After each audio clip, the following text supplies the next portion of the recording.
salam sehat untuk kita semua. Perkenalkan, nama saya Kurnia Sinaga dengan NIM 0320210029 dari kelas A Prodi S1 Keperawatan tingkat 1. Saya berasal dari kelompok 1. Di sini saya akan menjelaskan mengenai anatomi dan fisiologi dari sistem pernapasan atau sistem respirasi. Sebelumnya kita harus tahu apa itu bernafas. Bernafas adalah proses untuk membawa oksigen atau O2 masuk ke dalam tubuh melalui hidung dan mengeluarkan karbon dioksida atau CO2 melalui paru-paru. Proses masuknya udara ke dalam tubuh disebut dengan inspirasi atau inhalasi, sedangkan proses mengeluarkan udara yang mengandung karbon dioksida atau CO2 yaitu ekspirasi atau ekshalasi. Nah, ketika kita menghirup udara, paru-paru akan memisahkan oksigen untuk kemudian dialirkan ke seluruh tubuh dan organ tubuh melalui aliran darah. Manusia membutuhkan oksigen atau O2 tidak hanya untuk bernafas, tetapi juga untuk menjalankan berbagai fungsi tubuh seperti proses berpikir, mencerna makanan, dan menggerakkan anggota badan yang membutuhkan asupan oksigen yang konsisten. Dan proses pernapasan pada manusia disebut juga dengan sistem respirasi. Sistem respirasi pada manusia dibagi menjadi dua, yaitu sistem pernapasan atas dan sistem pernapasan bawah yang bekerja sama untuk membantu kita dalam bernafas. Yang termasuk dalam sistem pernapasan atas terdiri atas hidung atau nasal. Hidung atau nasal merupakan gerbang utama atau pintu utama masuknya udara ke dalam tubuh manusia.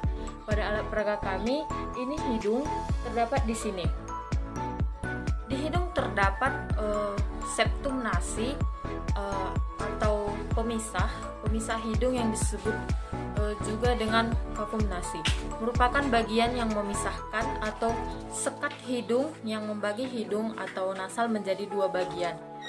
Septum nasi memisahkan hidung menjadi dua bagian, yaitu kanan dan kiri, mulai dari lubang hidung sampai ke batang bagian tenggorokan awal. Dinding septum nasi dilapisi dengan lendir dan mempunyai pembuluh darah sehingga berguna untuk melembabkan dan juga mengatur suhu udara yang masuk. Septum nasi terbentuk dari tulang dan tulang rawan hidung. Jadi septum nasi di sini pada alat peraga kami ini model samping, jadi membagi hidung menjadi dua bagian yang sama ukurannya. Tapi bisa saja septum nasi tersebut mengalami deviasi atau pembengkokan pada septum nasi yang menyebabkan seseorang memiliki bentuk hidung yang tidak simetris atau ukurannya berbeda. Ada beberapa faktor yang mempengaruhi, bisa karena cacat dari lahir, genetik atau keturunan yang diwariskan oleh orang tua kepada anaknya, dan juga cedera pada hidung. Cedera pada hidung ini bisa disebabkan karena terkena benda tajam atau lain sebagainya. Yang selanjutnya itu sinus hidung. Sinus hidung berada di sekitar area hidung. Sinus di sini merupakan bagian berbentuk rongga. Manusia memiliki 4 macam sinus hidung. Struktur ini disebut juga dengan sinus paranasal. Semua sinus akan berakhir ke dalam rongga hidung. 4 sinus yang dimiliki manusia, yang pertama yaitu sinus maxillaris. Sinus ini berada di tulang pipi. Dan sinus frontalis yang berada di tengah dahi. Dan selanjutnya itu sinus ethmoidalis di antara mata kita. Dan juga sinus sphenoidalis yaitu berada di belakang rongga hidung. Karena alat peraga kami menghadap dari samping, berikut gambar jelas dari letak sinus.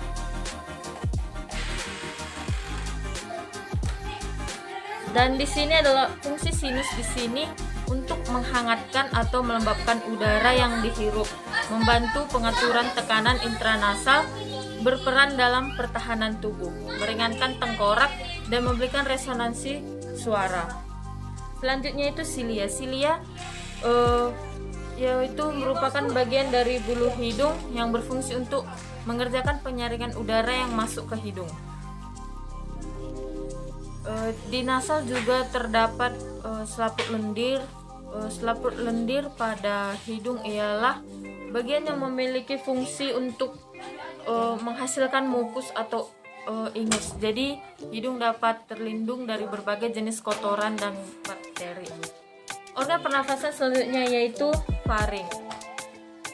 Faring berada di sini. Faring yang juga disebut sebagai tenggorokan berbentuk pipa dengan panjang sekitar 15 cm.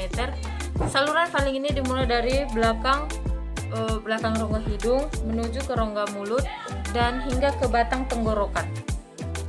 Di sini faring berperan sebagai jalan bagi makanan dan udara untuk mencapai lambung dan paru-paru. Faring terbagi menjadi 3 bagian. Yang pertama itu nasofaring yang berada di bagian atas, terdiri dari langit-langit mulut lunak atau soft palate dan keras atau hard palate. Pada gambar kami di sini, nasofaring berada tepat selurusan dengan rongga hidung. Selanjutnya itu orofaring. Orofaring berada di belakang rongga mulut, terdiri dari uvula dan amandel. Uvula adalah daging kecil yang menempel di belakang soft palate, yaitu langit-langit mulut di bagian belakang, dan tonsila palate yaitu tonsila palatina yaitu yang lebih dikenal dengan amandel, terletak tepat di sisi kanan dan kiri ujung belakang rongga mulut. Keduanya terdiri atas jaringannya mirip dengan kelenjar getah bening yang ditutupi oleh lapisan kulit dalam berwarna merah muda. Selanjutnya itu laryngofaring yang berada di bagian bawah, terdiri dari epiglotis dan saluran menuju esofagus atau laring. Epiglotis di sini merupakan katup berbentuk daun yang terletak di belakang lidah. Katup ini berfungsi untuk menutup batang tenggorokan pada saat seseorang menelan, agar makanan atau cairan tidak masuk ke saluran pernapasan. Selanjutnya kita masuk ke sistem pernapasan bagian bawah. Yang termasuk dalam sistem pernapasan bawah yaitu laring. Jadi pada alat peraga kami, laring berada di sini. Seperti atau lebih jelasnya seperti gambar berikut ini. Laring yaitu merupakan ruangan kecil sebelum trakea yang berisi pita suara. Kita bisa berbicara atau bersuara karena udara yang melewati pita suara membuatnya bergetar. Getaran itulah yang menghasilkan suara.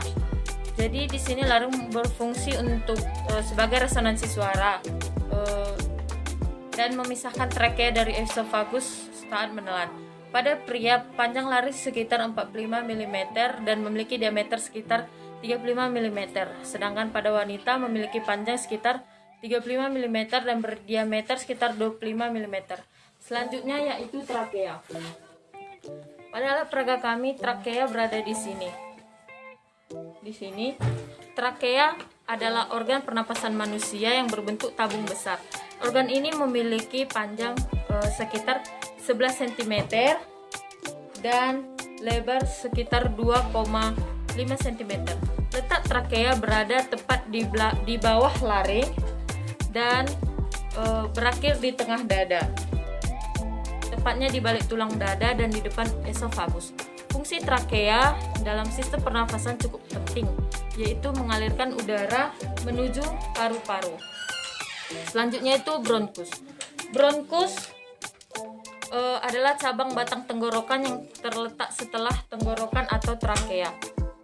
Pada alat peraga kami, bronkus berada di sini, yang terbagi menjadi 2, bronkus sinistra dan bronkus dextra.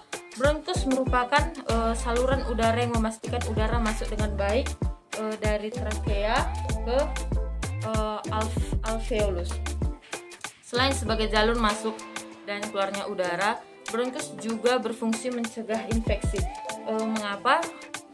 Hal ini dikarenakan bronkus memiliki atau dilapisi oleh berbagai jenis sel, termasuk sel yang bersilia atau berambut dan berlendir. Sel inilah yang nanti menjebak bakteri pembawa penyakit untuk tidak masuk ke dalam paru-paru. Selanjutnya yaitu paru-paru. Setiap paru-paru baik kanan maupun kiri terbagi lagi menjadi beberapa bagian atau disebut dengan lobus. Pada peraga kami, ini letaknya paru-paru ada di sini. Di sini. Di bagian kanan atau dextra terdapat 3 lobus dan di sebelah kiri terdapat 2 lobus. Paru-paru kanan yang umumnya lebih besar, di bagian atas terdapat lobus superior, di bagian tengah terdapat lobus medialis, dan yang paling bawah terdapat lobus inferior. Sedangkan di bagian kiri atau sinistra hanya terdapat 2 lobus, yaitu lobus superior dan lobus inferior. Paru-paru sebelah kanan memiliki massa yang paling besar karena paru-paru sebelah kanan atau paru-paru dekstra memiliki lobus yang lebih banyak. Massa paru-paru kanan berkisar 375 sampai 600 gram pada orang dewasa, sedangkan paru-paru kiri berkisar 325 sampai 550 gram. Selanjutnya yaitu bronkiolus. Pada alat peraga kami, bronkiolus berada di sini. Bronkiolus adalah cabang terkecil dari bronkus yang tidak memiliki kelenjar atau tulang rawan. Bronkiolus memiliki ukurannya sangat kecil, yaitu sekitar yang memiliki diameter hanya 0,5 sampai 1 mm. Bronkiolus berfungsi menyalurkan udara dari bronkus ke alveoli. Selain itu, bronkiolus juga berfungsi untuk mengontrol jumlah udara yang masuk dan keluar saat proses pernafasan berlangsung. Selanjutnya yaitu alveoli. Bagian dari anatomi paru yang satu ini merupakan kelompok terkecil yang disebut kantung alveoli di ujung bronkiolus. Jadi yang titik merah ini merupakan alveolus. Gambar besarnya seperti ini. Gambar besarnya dari alveolus seperti ini. Di dalam paru-paru kita terdapat gelembung-gelembung berisikan udara yang kurang lebih jumlahnya sekitar 300 juta buah. Gelembung tersebut dinamakan dengan alveolus atau dalam bentuk jamaknya dikenal dengan nama alveoli. Setiap alveoli adalah rongga pembentuk cekung yang dikelilingi oleh banyak kapiler kecil. Alveoli atau alveolus berfungsi sebagai tempat pertukaran oksigen dan karbon dioksida dengan proses difusi. Alveoli kemudian menyerap oksigen dari udara yang dibawa oleh bronkiolus, mengalirkannya ke dalam darah. Jadi proses pemasukan O2 dan pengeluaran CO2 dimulai. Yang pertama yaitu ketika oksigen atau O2 masuk ke dalam tubuh melalui fase inspirasi. Fase ini ditandai dengan berkontraksinya diafragma dan otot dada yang menyebabkan rongga dada membesar. Udara yang masuk ke dalam fase ini kemudian melewati serangkaian organ pernafasan, mulai dari hidung, faring, laring, trakea, bronkus, paru-paru, bronkiolus, dan sampai ke alveolus.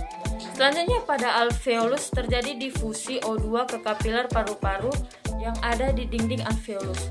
Di kapiler arteri, oksigen diikat oleh eritrosit yang mengandung hemoglobin. Hal ini menyebabkan oksigen menjadi jenuh, dan di mana hemoglobin ini kemudian mengangkut O2 atau oksigen ke seluruh jaringan dan sel-sel tubuh. Semakin banyak O2 atau oksigen yang digunakan oleh tubuh, semakin banyak pula karbon dioksida atau CO2 yang terbentuk. CO2 sendiri merupakan limbah dari tubuh yang perlu dikeluarkan, sehingga CO2 dibawa dari sel-sel tubuh ke kapiler vena, lalu setelahnya diangkat oleh eritrosit menuju paru-paru dan akhirnya akan dikeluarkan melalui bronkiolus, lalu ke bronkus, selanjutnya ke trakea, ke laring, ke faring, lalu menuju ke hidung. Lalu hidung akan menghembuskan karbon dioksida tersebut. Nah, demikian hasil pemaparan saya mengenai anatomi dan fisiologi dari sistem pernafasan. Semoga penonton atau audiens dapat memahaminya. Terima kasih.